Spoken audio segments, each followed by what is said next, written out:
सम्पूर्णलाई नमस्ते भन्न चाहन्छु। म धेरै कुरा त गर्न चाहन्न, तर यो कन्टेक्स्ट चाहिँ के थियो भने चाहिँ हिजो मात्रै जुन चाहिँ भारतीय सिमानामा नाकाहरूमा जुन चाहिँ व्यापारीले आन्दोलन गरेका थिए हैन, हाम्रो यो नेपाल सरकार र बालेन शाह हाम्रो प्रधानमन्त्रीज्यू विरुद्ध जुन चाहिँ भन्सारमा कडाई गरेर हाम्रो आफ्नो स्वदेशी उत्पादनलाई एउटा मूल्य दिनुपर्छ, एउटा मार्केट दिनुपर्छ र यहाँको उत्पादनलाई ग्राह्यता दिनुपर्छ भन्ने हिसाबले हैन, जुन चाहिँ त्यो सिमानामा कडाई गरिएको थियो, त्यही हिसाबले एकदम राम्रो रिजल्ट पनि आएको थियो। यहाँको व्यापारीहरूको, यहाँको किसानहरूले एउटा मार्केट पाएको थियो। यहाँको वस्तु भाउले हैन, उत्पादनले चाहिँ एउटा ग्राह्यता, एउटा उत्पादन, एउटा मार्केट पाएको थियो भनेपछि हिजो मात्रै त्यो चाहिँ के भयो भनेपछि त्यो नाकामा चाहिँ उहाँहरूले, भारतीय व्यापारीहरूले आन्दोलन गरे यहाँको सरकार विरुद्ध, कानुन विरुद्ध हैन, हाम्रो यहाँको प्रधानमन्त्री विरुद्ध।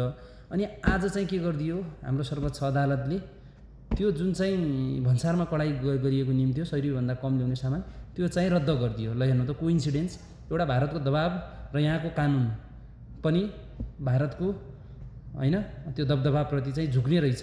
र हेर्नु त, सफाइ गर्नुपर्ने चाहिँ कुन ठाउँमा रहेछ भन्ने कुरा त यहाँबाट क्लियरली हुन्छ हैन। एउटा राम्रो मान्छे आएको छ, एउटा राम्रो मान्छेले काम गर्दा गर्दै पनि सर्वोच्चले एउटा भारतप्रतिको झुकाव देखेर अचम्म लागेको छ। यो निर्णय चाहिँ सरासर गलत छ। सर्वोच्च अदालत या न्यायालय पनि यहाँ चाहिँ बिग्छ भन्ने कुरा यहाँ चाहिँ प्रष्ट देखिएको छ।